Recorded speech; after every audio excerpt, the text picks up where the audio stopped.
उसके बाद सर यहीं पे एक चीज और,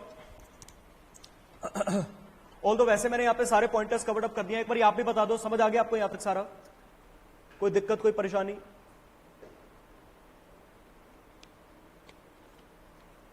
रिवाइज हो रहा है सारा अच्छे से? अच्छा सर, अब इसके बाद लास्ट कॉन्सेप्ट आपके पास आया था, ट्रीटमेंट ऑफ अंडर एब्जॉर्ब्ड और ओवर एब्जॉर्ब्ड ओवरहेड्स। ठीक है जी। अब इस कॉन्सेप्ट में आपने क्या किया था, पूरा समझा रहा हूं आपको फटाफट। देखिए, इस कॉन्सेप्ट में आपको सिंपल सी एक बात करनी थी। सबसे पहले आप क्या निकालते हो? Pre determined overhead rate. Pre determined overhead rate पर कह लो इसको ब्लैंकेट रेट कह लो, इसको सिंगल रेट कह लो। वात्सल्य समझ आ रहा? इसको सिंगल रेट कह लो, इसको आप बजटेड रेट कह लो। अलग अलग नाम हो सकते हैं, कॉन्सेप्ट वही है। अच्छा, अब यहां पे इसका फॉर्मूला क्या बनेगा? Budgeted overheads divided by budgeted hours. तो सबसे पहले तो सर यहां से आपको रेट पर आवर निकालना होता है, जिसको आप इसमें से किसी भी नाम से बोल सकते हो। Pre determined rate, blanket rate, single rate, budgeted rate, कुछ भी बोल सकते हो। ठीक है ना? वात्सल्य रेट का मतलब कुछ और ही जा रहा है। अबे यार, कैसी कैसी बातें करते हो, गंदे बच्चे हो यार तुम। वात्सल्य मेरा नहीं है पढ़ाई पे ध्यान। उम्र तुम्हारी है पढ़ाई पे ध्यान रखने की, और मेरा नहीं है। अच्छा, तो सबसे पहला स्टेप तो हो गया sir, pre determined overhead rate निकालना है। फिर अगला स्टेप क्या हो गया? पहला स्टेप ये हो गया। दूसरे स्टेप में आपको क्या करना है? Absorbed overheads. पहले मैं पूरा स्टेप बाय स्टेप बता रहा हूं, अगर कहीं पे आप कहेंगे सर लॉजिक एक बार दोबारा एक्सप्लेन कर दो, वो भी मैं कर दूंगा, कुछ दिक्कत नहीं है। Absorbed overheads. अब सर एब्जॉर्ब्ड ओवरहेड्स कैसे आता है? एक्चुअल आवर्स, जो भी क्वेश्चन में आपको एक्चुअल आवर्स दे रखे हैं, मल्टीप्लाई बाय जो आपने यहां पे ये रेट निकाला है। आप ये करते हैं, आपके पास एब्जॉर्ब्ड खर्चा आ जाता है। बेसिकली ईयर के स्टार्टिंग में आपने एक रेट निकाल दिया, अब जैसे जैसे एक्चुअली में एक एक घंटा काम करते गए, इस रेट के हिसाब से खर्चा एब्जॉर्ब करवाते गए। एब्जॉर्ब का मतलब क्या है सर? कॉस्ट शीट में रिकॉर्ड करते गए। कॉस्ट शीट में रिकॉर्ड करने का मतलब क्या है सर? कस्टमर से रिकवर करवाते गए। ठीक है ना? सो एब्जॉर्ब्ड आ गया। अब तीसरा स्टेप आपका क्या है? कंपेयर करना है सर एब्जॉर्ब्ड खर्चे को, एब्जॉर्ब्ड ओवरहेड जो कि आपने सेकंड स्टेप में निकाला है, इसको कंपेयर करना है एक्चुअल ओवरहेड से। अब दो केसेस बन सकते हैं, या तो सर आपका एब्जॉर्ब्ड ओवरहेड ज्यादा हो सकता है। अगर आपका एब्जॉर्ब्ड ओवरहेड ज्यादा है, एक्चुअल ओवरहेड्स कम है, तो यह केस आपका किस चीज का है? Over absorbed overheads. या फिर सर आपका यहां पे केस क्या बन सकता है? आपका एब्जॉर्ब्ड ओवरहेड्स कम है और एक्चुअल ओवरहेड्स ज्यादा है। मतलब एक्चुअल खर्चा ज्यादा है, आपने एब्जॉर्ब कम करवाया है, तो इसको क्या बोल दोगे? Under absorbed overheads.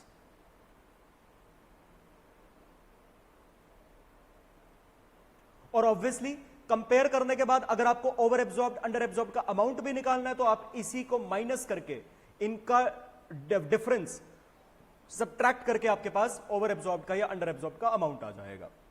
उसके बाद आता है सर चौथा स्टेप। चौथे स्टेप में आता है, अब अमाउंट निकाल दिया, यह भी पता लगा लिया कि ओवर एब्जॉर्ब्ड है या अंडर एब्जॉर्ब्ड है। अब सर इसका अकाउंटिंग ट्रीटमेंट करना है। अकाउंटिंग ट्रीटमेंट करने के लिए सर यहां पे पहली बात, आप दो पार्ट्स में जितना भी आपका, पहले मैं बात कर रहा हूं अंडर एब्जॉर्ब्ड की, और यहां पे लॉजिक की भी बात कर लूंगा। पहले अंडर एब्जॉर्ब्ड की, फिर ओवर एब्जॉर्ब्ड की बात करूंगा। अंडर एब्जॉर्ब्ड अगर है तो सर सबसे पहले तो आप इसके अकाउंटिंग ट्रीटमेंट के लिए रीजन ढूंढते हो कि नॉर्मल रीजन की वजह से कितना हुआ, एबनॉर्मल रीजन की वजह से कितना हुआ। सर एबनॉर्मल रीजन की वजह से जितना भी हुआ उसके लिए आपको क्वेश्चन में डेटा दिया होता है। बेसिकली इसका बेसिक कॉन्सेप्ट क्या है? वही क्लास का एप्पल वाला एग्जांपल। सर एक बड़ी सिंपल सी बात है, अगर नॉर्मल है, अब मैं सीधा क्रक्स बोलूंगा, अगर वो नॉर्मल रीजन की वजह से है, वो नॉर्मल लॉस है, तो सर नॉर्मल लॉस का मतलब बिजनेस की नेचर है, रेकरिंग इन नेचर है, जब जब ट्रांजैक्शन करोगे तब तक वो होगा, तो कस्टमर से रिकवर करवाना है। कस्टमर से कैसे रिकवर होगा? जब कॉस्ट का पार्ट बनेगा। कहने का मतलब है नॉर्मल लॉस या नॉर्मल रीजन की वजह से होने वाला नुकसान रिमेनिंग गुड्स की कॉस्ट को बढ़ाता है, इन्फ्लेट करता है। कॉस्ट इन्फ्लेट होगी तो सेलिंग प्राइस इन्फ्लेट होगी, सेलिंग प्राइस इन्फ्लेट होगी, कस्टमर से रिकवर होगा। लेकिन सर एबनॉर्मल, ये बिजनेस की नेचर नहीं है, रेकरिंग इन नेचर नहीं है, बार बार नहीं होगा, ये हमारी खुद की गलतियों की वजह से, नेग्लिजेंस की वजह से। उसके लिए मेरा कस्टमर, मेरी मार्केट मेरे को कॉम्पेंसेट नहीं करेगी, वो नुकसान मेरे को झेलना पड़ेगा। इसलिए एबनॉर्मल रीजन की वजह से जो भी नुकसान आता है आपको, उससे आप कॉस्ट को नहीं बढ़ा सकते, उससे आप सेलिंग प्राइस को नहीं बढ़ा सकते। और दूसरी बात तो ये भी आती है सर, एबनॉर्मल यूनिवर्सल नहीं है। आपको हो रहा है, हो सकता है आपके कंपेटिटर को ना हो रहा हो। आप अगर कॉस्ट का पार्ट बना दोगे, आपकी कॉस्ट महंगी, आपका सेलिंग प्राइस महंगा, कंपेटिटर को वो नुकसान नहीं हुआ, उसकी कॉस्ट कम, उसका सेलिंग प्राइस कम, आपको तो डबल नुकसान हो जाएगा सर।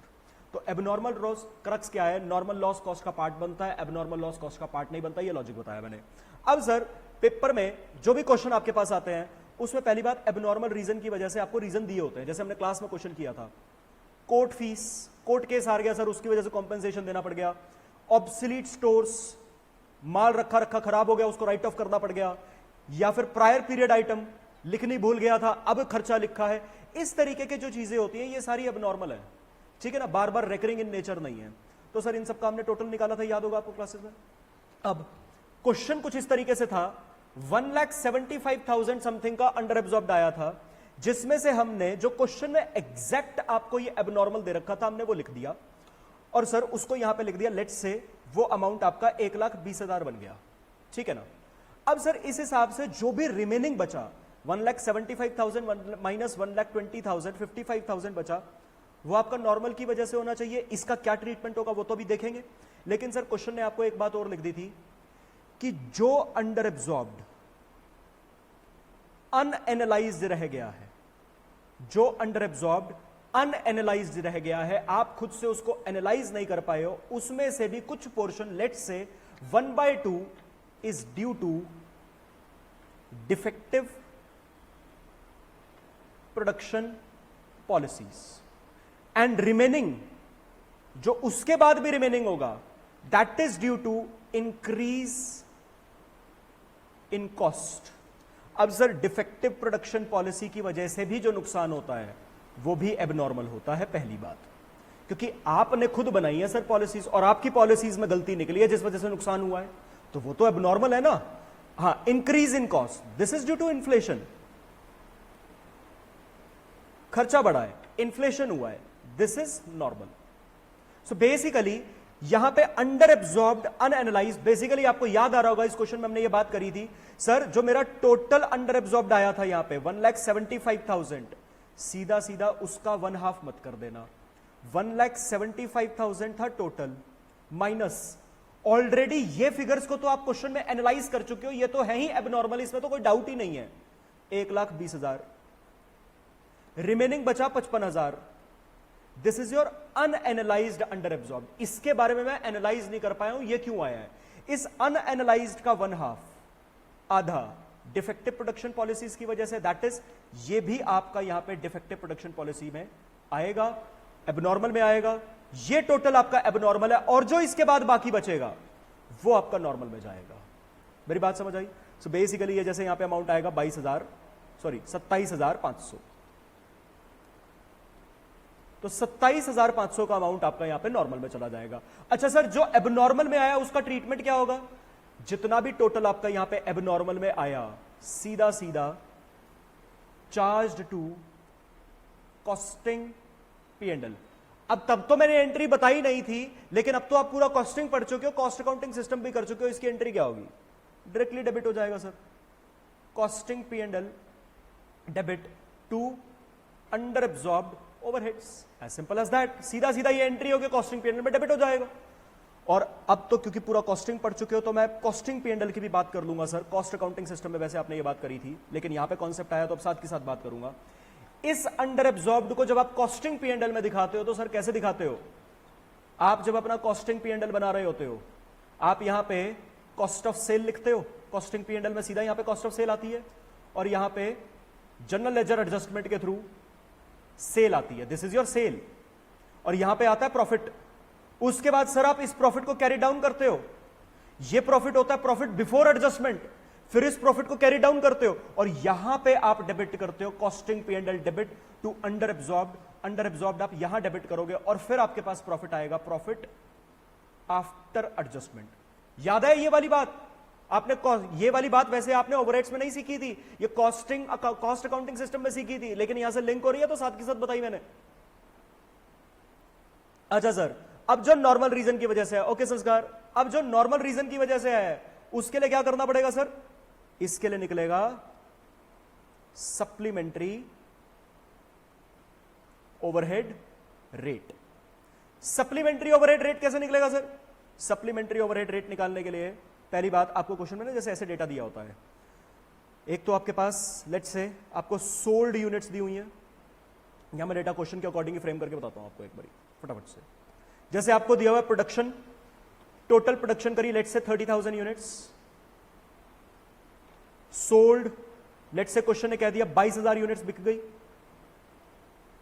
और वर्क इन प्रोग्रेस में लेट्स से आपको क्वेश्चन ने कह दिया जिसपे 50% काम हो चुका है हर रिस्पेक्ट में, ये लेट्स से आपके पास 16,000 यूनिट्स हैं। तो अब पहले यहां से आप 3 लेवल ऑफ यूनिट्स निकालोगे। 3 लेवल ऑफ यूनिट्स क्या क्या आएंगी आपके पास? एक आएंगी सर सोल्ड यूनिट्स 22,000 जो कि दे रखी हैं, फिर आएंगी closing stock of finished goods, 30,000 बनाया, 22,000 बिक गया तो 8,000 closing stock of finished goods है, ठीक है जी। और फिर आपके पास निकलेगा closing stock of work in progress, 16,000 था। आपको कंप्लीटेड यूनिट्स की रेफरेंस में इसको रिप्रेजेंट करना है, क्योंकि सोल्ड यूनिट्स भी कंप्लीटेड के टर्म्स में है, closing stock of finished goods भी कंप्लीटेड के टर्म्स में है, तो आप इनकंप्लीट यूनिट्स को इसके साथ प्रेजेंट नहीं कर सकते। 16,000 का 50% that is 8,000, basically the equivalent units, ठीक है जी। सप्लीमेंट्री ओवरहेड रेट कैसे निकलेगा? सप्लीमेंट्री रेट जितना भी आपका नॉर्मल रीजन की वजह से अंडर एब्जॉर्ब्ड आया था 27,500 डिवाइडेड बाय ये सारी यूनिट्स, 22,000 प्लस 8,000 प्लस 8,000, यहां से आपका एक रेट पर यूनिट आएगा। ध्यान रखिएगा जो आपका सप्लीमेंट्री ओवरहेड रेट होता है that is rate per unit, नहीं तो बाकी रेट्स रेट पर आर निकलते हैं, ये रेट पर यूनिट निकलता है। जो भी यहां पे ये रेट पर यूनिट आएगा, this rate per unit multiply by sold units, this rate multiply by closing stock की units, this rate multiply by closing stock of work in progress की यूनिट्स। और कुछ बच्चे अब यहां पे गलती करते हैं, रेट निकालने के लिए तो क्लोजिंग वर्क इन प्रोग्रेस की इक्विवेलेंट यूनिट्स ली, लेकिन जब कॉस्ट को एलोकेट करते हैं तो क्या करते हैं, इसकी ओरिजिनल 16,000 यूनिट्स ले लेते हैं। बेटा ऐसा नहीं करना है, जो आपने रेट निकाला है वो जब 8,000 यूनिट्स के हिसाब से निकाला है तो एलोकेट करने के लिए भी 8,000 यूनिट्स ही लोगे, और अल्टीमेटली जितना खर्चा सोल्ड यूनिट्स में आएगा, जितना खर्चा closing stock of finish goods में, और जितना खर्चा closing stock of work in progress में, वेरीफाई करने के लिए अगर आप उन सारे खर्चों का टोटल लगाओगे तो वो आपके इस खर्चे के बराबर ही बनेगा। मतलब कहने का ये है, इस रेट के हिसाब से कुछ हमने सोल्ड यूनिट्स की कॉस्ट बढ़ा दी, कुछ closing stock of finish goods की कॉस्ट बढ़ा दी, कुछ क्लोजिंग वर्क इन प्रोग्रेस की कॉस्ट बढ़ा दी, एज सिंपल एज दैट। अगर किसी के मन में आए सर क्लोजिंग स्टॉक की कॉस्ट बढ़ा रहे हो, चाहे फिनिश गुड्स का हो चाहे वर्क इन प्रोग्रेस का हो, बात समझ में आती है कि अभी बिका नहीं है, अगले साल बिकेगा तो सही कॉस्ट निकाल दो ताकि अगले साल सही सेलिंग प्राइस निकाल के बेच पाए। सर ये तो बिक चुका है, इसकी कॉस्ट बढ़ा के आप क्या कर लोगे? बेटा इसकी कॉस्ट बढ़ा के अब मैं कर तो नहीं कुछ सकता, लेकिन प्रॉफिट तो ठीक निकाल लूं इन पे, क्योंकि मेरे कॉस्टिंग P&L में यहां पे सेल होगी, यहां पे कॉस्ट होगी जो कि कम होगी, और यहां पे प्रॉफिट आ रहा होगा ज्यादा, और मैं इस ज्यादा प्रॉफिट को देख के खुश हो रहा हूं। एक्चुअली में तो ये मेरा सही प्रॉफिट नहीं है। तो सर इस प्रॉफिट को ठीक निकालने के लिए कम से कम सोल्ड यूनिट्स की जो कॉस्ट आपने डेबिट करी है, कॉस्ट ऑफ सेल्स, उसको बढ़ाकर लिखिए, उसको ठीक करके लिखिए, ठीक है ना। उस पर्पज के लिए हमने सोल्ड यूनिट्स पे डाला। मेरे को बताइए कि आपको इतनी बात समझ आ गई? Treatment of under absorbed revise हो गया सारा? हाँ जी, कोई दिक्कत, कोई डाउट, परेशानी? सभी को प्लीज, सभी बताएंगे एक बारी।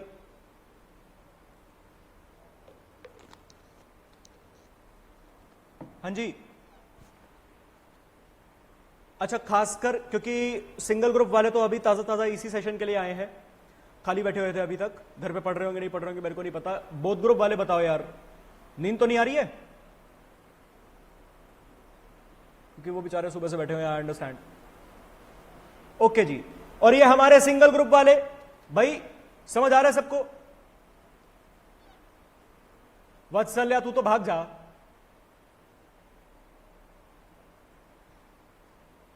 तेरे को नींद ही मिलेगी और कुछ तो तू भूल जा। अच्छा ठीक है तुषार, बुरा नहीं, मजाक कर रहा हूं। तुषार कह रहा सर सिंगल ग्रुप वाले भी सुबह से पढ़ रहे हैं, ऐसी कैसी बात कर रहे हो आप?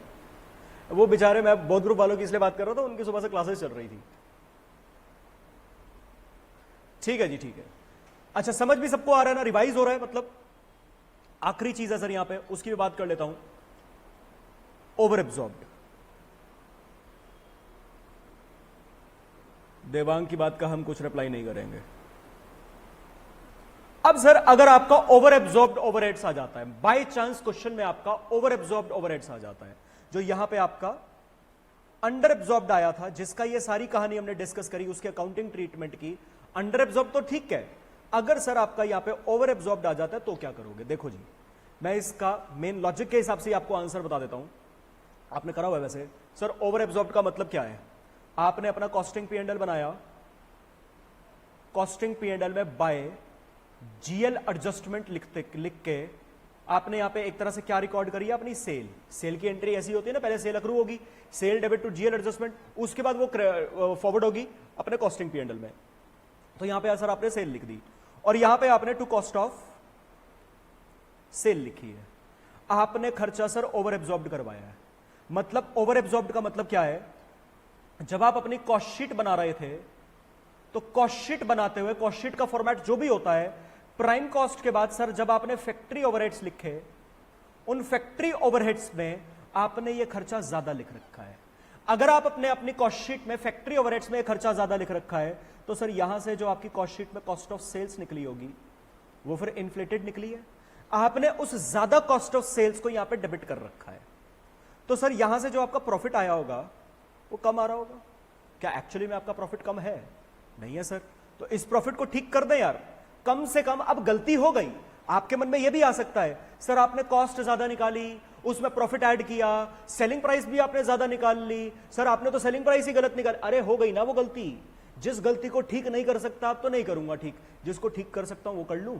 तो सर बड़ी सिंपल सी बात है, मैंने खर्चा ज्यादा लिख रखा है, इतना मेरा है नहीं, प्रॉफिट मेरा कम आ रहा है। जब ज्यादा प्रॉफिट आ रहा था उसको कम करके ठीक कर रहा था, तो जब कम प्रॉफिट आ रहा है तो उसको ज्यादा करके भी तो ठीक निकालूं। तो सर यहां पे प्रॉफिट कैरी फॉरवर्ड किया, यही वाला।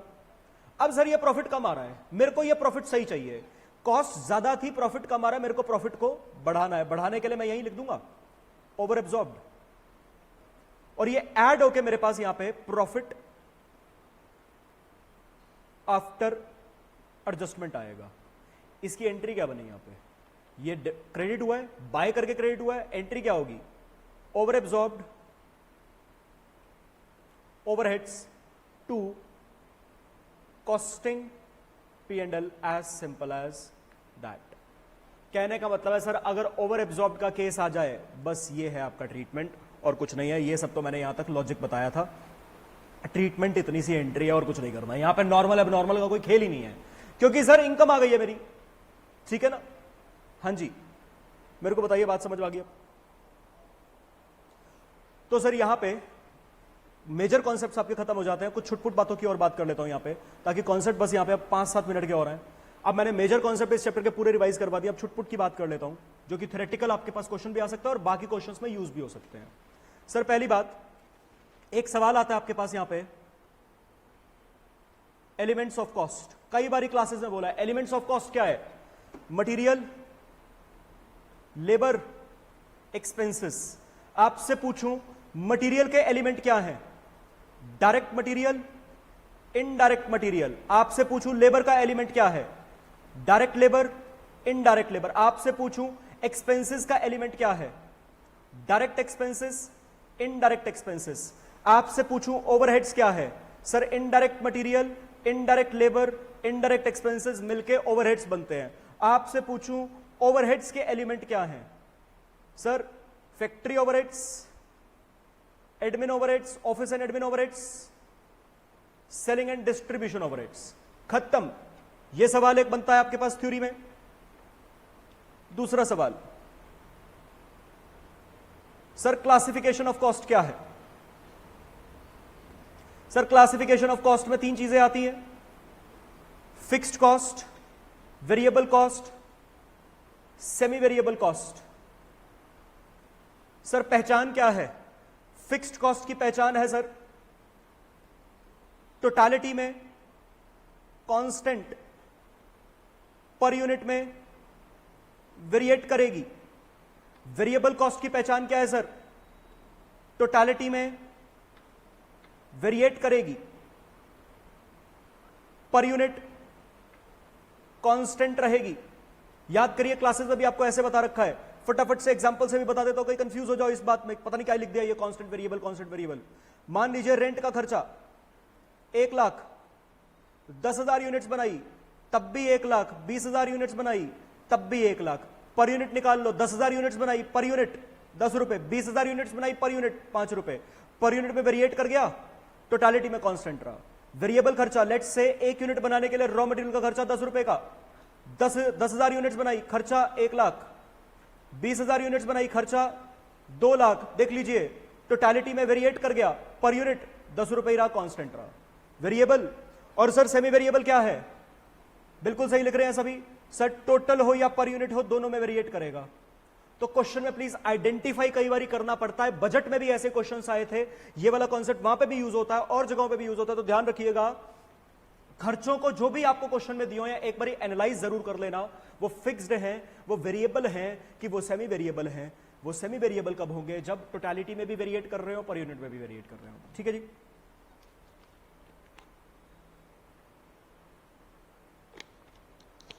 उसके बाद सर यहां पे अगर आपको जरूरत पड़ जाए सेमी वेरिएबल को वेरिएबल एंड फिक्स्ड पार्ट में बांटने के लिए, तो कैसे बांटोगे जी सुषमा?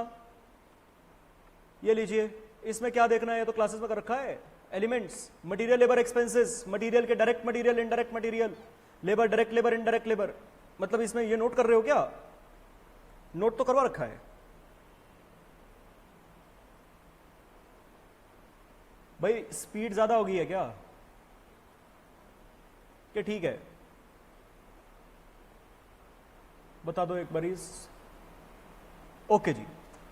तो सर यहां पे सेमी वेरिएबल को वेरिएबल में पहले कन्वर्ट करते हैं, फॉर्मूला लगता है, एक बच्चे ने लिखा भी यहां पे बिल्कुल सही formula, difference in cost divided by difference in units. यहां पे आपके पास क्या आ जाता है? वेरिएबल कॉस्ट पर यूनिट आ जाती है। ठीक है जी। उसके बाद आपको निकालनी है फिक्स्ड कॉस्ट। अब जब फिक्स्ड कॉस्ट निकालनी है तो कैसे निकालोगे? जो भी आपके पास टोटल सेमी वेरिएबल कॉस्ट होती है minus number of units multiply by जो भी आपने यहां पे ये वेरिएबल का रेट निकाला है। Basically this is your total variable cost, this is your total semi variable, differential is fixed cost. Question में कई बार ये डेटा डिफरेंट डिफरेंट यूनिट्स के लिए दिया होता है। नालायक सीरी सुन लेती है, पता नहीं क्यों, और कोई सुनता है नहीं। 10,000 यूनिट्स, 20,000 यूनिट्स, अलग अलग यूनिट्स पे आपके पास लेवल दे रखा है। तो सर ये वाली कैलकुलेशन, फिक्स्ड कॉस्ट की कैलकुलेशन, कभी कंफ्यूज मत होना सर, किसी भी लेवल पे निकाल लेना, आंसर सेम आएगा, क्योंकि फिक्स्ड कॉस्ट हर लेवल पे सेम रहती है। तो क्वेश्चन में different different level of units का डेटा भी अगर दे रखा हो तो इसमें कंफ्यूज होने की जरूरत नहीं है। सर कौन से लेवल पे सॉल्व करूं कि फिक्स्ड कॉस्ट निकालूं, यहां से किसी पे भी कर लेना। ठीक है जी। अच्छा ओके, संस्कार कह रहा सर, कोई तो सुन रहा है जी संस्कार। अच्छा, उसके बाद यहां पे एक पॉइंट का और ध्यान रखना सर, मान लीजिए क्वेश्चन का डेटा 20,000 यूनिट्स पे है। मेरे ख्याल से आप समझ गए होंगे मैं किस बारे में बात कर रहा हूं। क्वेश्चन का डेटा 20,000 यूनिट्स पे है और क्वेश्चन में आपको फिक्स्ड कॉस्ट पर यूनिट दिया है लेट्स से 2 रुपए। अब आपको क्वेश्चन सॉल्व करना है और सॉल्व आपको 20,000 यूनिट्स के लिए नहीं करना, 10,000 के लिए या 50,000 के लिए, जो भी सॉल्व करना है वो कुछ इस लेवल की यूनिट्स के लिए सॉल्व करना है। मतलब क्वेश्चन की ओरिजिनल यूनिट्स पे सॉल्व नहीं करना। तो सर बाकी खर्चों के लिए तो क्या करोगे? बाकी कौन से वेरिएबल खर्चे, उनके लिए तो आप क्या करोगे? यहां पे 10,000 यूनिट्स मल्टीप्लाई बाय जो भी वो खर्चा है, सिंपल करते जाओगे। फिक्स्ड में ऐसा मत कर देना, 10,000 इंटू 2 रुपए, और ये यहां पे जो खर्चा आएगा वही यहां पे। फिक्स्ड कॉस्ट के केस में सर ऐसा बिल्कुल मत कर देना। फिक्स्ड कॉस्ट का टोटल खर्चा क्वेश्चन की ओरिजिनल यूनिट्स पे ही निकलेगा, भले ही आपको काम 10,000 यूनिट्स पे करना है, 50,000 पे करना है, लाख पे करना है, किसी पे भी करना है, क्वेश्चन के डेटा वाली यूनिट्स पे ही फिक्स्ड कॉस्ट का टोटल निकलेगा, दैट इज 40,000। अब ये हर लेवल पे सेम आएगा। बिल्कुल सही, ये वाली बात समझ आ गई? हाँ जी,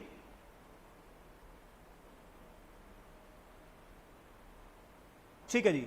अब इसके बाद एक बात और सुन लो, आखिरी चीज, इस पे आप 3 क्वेश्चन एक्सपेक्ट कर सकते हैं सर। एक होती है थ्योरेटिकल कैपेसिटी किसी भी मशीन की,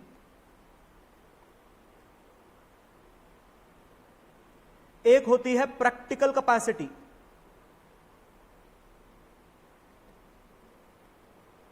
किसी भी मशीन की, एक होती है नॉर्मल कैपेसिटी किसी भी मशीन की, ये थ्योरी वाइज है सिर्फ, और एक होती है एक्चुअल कैपेसिटी।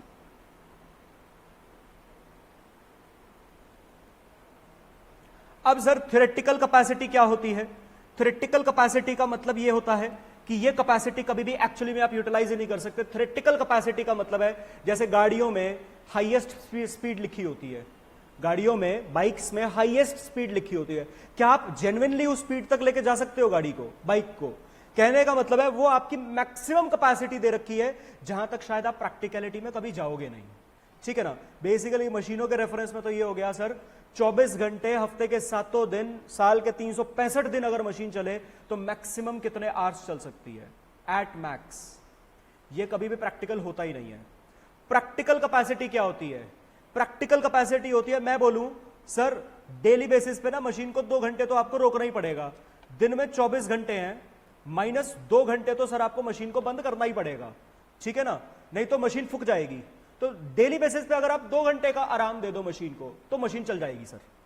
तो 24 माइनस 2 इंटू, ये एक दिन का हो गया, इंटू 7, ये एक हफ्ते का हो गया, इंटू 52, पूरे साल के हफ्ते।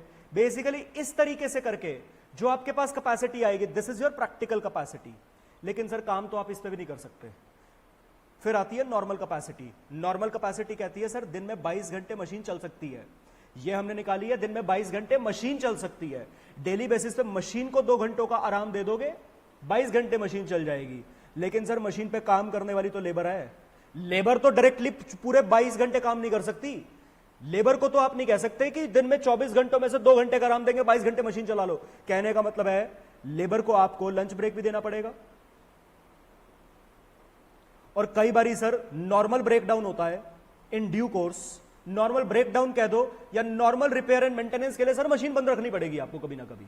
ठीक है ना? नॉर्मल पावर फेलियर भी आपको लग सकता है। आप जैसे नॉर्मल क्या हो गया, अब मेरे को पता चल गया शाम के 6 बजे के बाद मेरा इंटरनेट ढंग से नहीं चलता, तो वो नॉर्मल हो गया मेरे लिए, अपनी क्लासेस का टाइम चेंज कर दिया। इसी तरीके से यहां पे कि आपको जब पता है वो नॉर्मल रिपेयर एंड मेंटेनेंस के लिए, तो आपका ब्रेकडाउन होगा ही होगा। कहने का मतलब है मशीन तो 22 घंटे चल जाएगी, लेकिन आप चला नहीं पाओगे उसको 22 घंटे। ठीक है? यहां पे तो मैं कह रहा था प्रैक्टिकल और थ्योरेटिकल कैपेसिटी में तो डिफरेंस क्या था कि सर थ्योरेटिकल कैपेसिटी जितना तो मशीन ही नहीं चल पाएगी।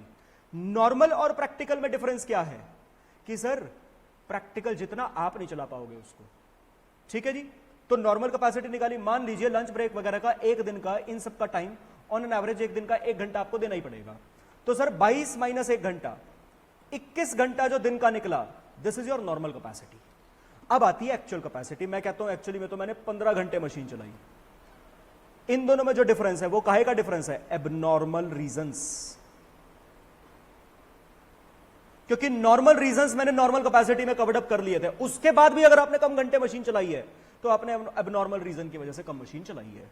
तो ये है, फटाफट से एक बार रिवाइज करते हैं। बताइए, ये थ्योरी में क्वेश्चन आ सकता है, काफी बारी आया हुआ है पेपर में। मैं आपको थ्योरी के नोट्स भी दूंगा, पहले सारी रिवीजन जब खत्म हो जाएगी उसमें मैं थ्योरी भी साथ के साथ इसमें रिवीजन में कवर अप करना चाह रहा हूं, इसलिए ये सारी बातें साथ के साथ डिस्कस कर रहा हूं।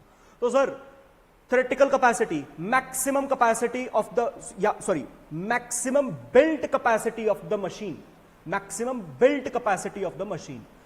उसके बाद practical capacity, maximum capacity up to which a machine can be reached.